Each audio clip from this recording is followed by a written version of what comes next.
CTV News at 5 with Hudson Mack. The Pulp and Paper Workers Union says Premier Christy Clark's plan to continue promoting raw log exports is going to make it harder to keep their members employed in BC. Clark, as we showed you, addressed the Truck Loggers Association in Victoria Friday, told the group that her government's new forestry policy now being worked out will include raw log exports because they generate valuable jobs in the trucking and shipping industries. But the Pulp Workers Union says the raw log exports simply take away jobs in mills. The cheapest fiber for pulp mills and paper mills is residual wood, and that comes from sawmills that are actually running and creating that residual wood. So right now for Harmac or into the pulp side, the export of logs is devastating because it just means that there's less residual wood, and the wood that they have to try and get is more expensive because, you know, they need to, the only thing left for them is to start trying to chip whole logs. The Truck Loggers Association says it supports raw log exports because the logs that are shipped out are the ones that domestic mills wouldn't be willing to buy because of their high harvest cost, but foreign buyers are willing to pay the price. Meantime, pulp workers at the Crofton Mill are trying to save their jobs as parent company Catalyst struggles to restructure and stay afloat. Union negotiators have struck a 5-year deal with the company. Close to 400 workers will vote on it Saturday. The company also needs to strike a deal with the Communication, Energy and Paper Workers Union, the CEP, which represents a smaller portion of workers at the Crofton operation. Tourism Victoria is revealing the secrets to its success. The organization is giving away its key strategic business plans at this year's Magical Marketing Showcase.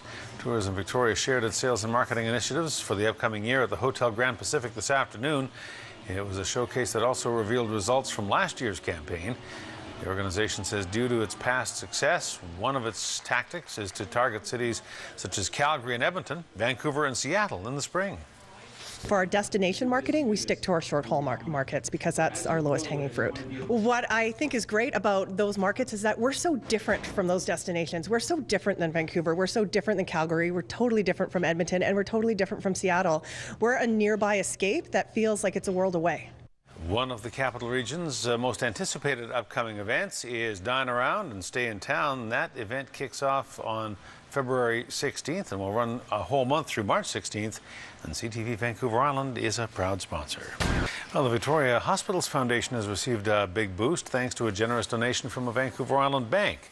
The Royal Bank of Canada is giving the Building Care Together campaign a $350,000 multi-year pledge. The money presented today is dedicated to seniors at the Royal Jubilee Hospital. $50,000 will go towards training staff to work with the new state-of-the-art equipment and the patient care tower. The rest will go towards geriatric mental health services. Campaign organizers say this brings them a lot closer to reaching their goal. The total goal is $25 million, and the total as of today is $11,750,000. I've been in 3 campaigns, and our last campaign was $17 million. And I absolutely know we're going to make our 25. Very proud of Victoria, and it's, you know, the philanthropy of the people here is a cut above for our, you know, small city, really. Well, the Royal Bank is, as you know, inextricably linked into the community, and the health of the community means the health of the bank over the long term, and so we're very concerned about the health of the community. And this isn't the end. The Victoria Hospitals Foundation says it expects to announce more donations in the next several weeks. Well, charities bring out the best in people, but can bring out the worst too. Sandwich police are investigating the theft of donations from a breast cancer fundraiser after a woman gave a fake identity and then made off with the donated cash. It happened at the Safeway store in the Tillicum Mall back in October, but is just coming to light. Police say a woman signed up online as a volunteer using a fake name and address to take part in the breast cancer drive. On the day of the campaign, she showed up claiming she was an employee from the Breast Cancer Foundation. At the end of the event, the woman counted the donations, then walked off with the cash. At the conclusion, she, along with another volunteer, actually counted out the proceeds, her proceeds that she collected, which was found to be in the hundreds of dollars. She then stated, look, I'm going to go to my car for a second and get some gifts,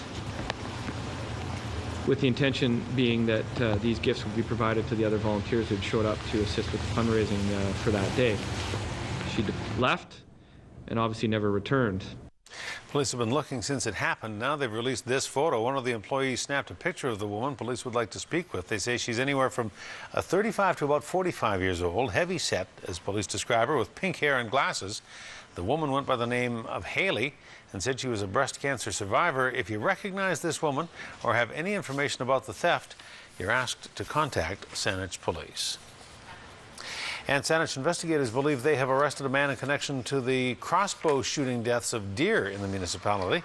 Officers pulled over a van early Saturday morning on Glanford and Mackenzie after reports of a firearm being pointed at a person in the Esquimalt area. Police asked the driver to step out, and when the driver did, they discovered several hunting knives, a replica handgun, and a loaded crossbow. When he was searched, he was found to be in possession of a hunting knife, and apparently this is described by our investigating officers, a very unique hunting knife that has a hook blade on it. It's used to actually remove skin and stuff like that, so it's not a typical knife that you would see carried by someone in the community. Further to that, once they took him into custody, the Victoria Police actually assisted and searched the rest of the vehicle, and inside the vehicle they found a second hunting knife inside the door pocket, the driver's door pocket, and found a crossbow which was loaded and ready to be used inside the rear compartment of the van. Police say there were extra bolts also in the vehicle. A 43-year-old man was taken into Victoria Police custody.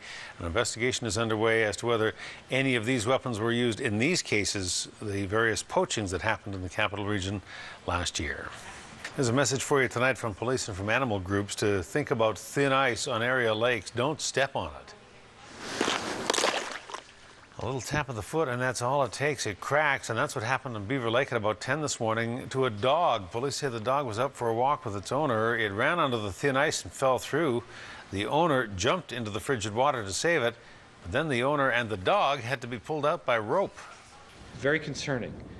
Is situations where there is thin ice close to the edge of the lake.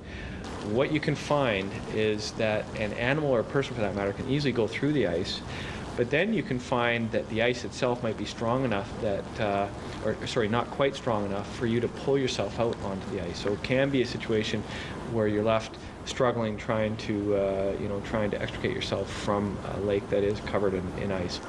Police advise people and their pets to stay away from the edge of these partially frozen lakes until it warms up and the ice has melted. Well, once they are done their provincial exams, grade 12 students are being encouraged to pick up their pencils again and start filling out scholarship applications. The Nanaimo Ladysmith Schools Foundation has hundreds of thousands of dollars waiting to be handed out to students who are moving on to post-secondary education.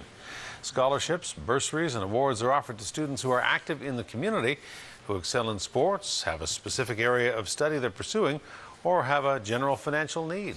This is one of the biggest programs that the Nanaimo Ladysmith Schools Foundation puts together, and it's our scholarship, bursary, and awards program that we give out annually every year. And this year we have close to $300,000 that we're giving out to students who are going on to post-secondary education. So it is intended for all of our grade 12 students to apply for. Information and applications can be found online at nlsf.ca. The deadline to apply is coming up Friday, February 17th.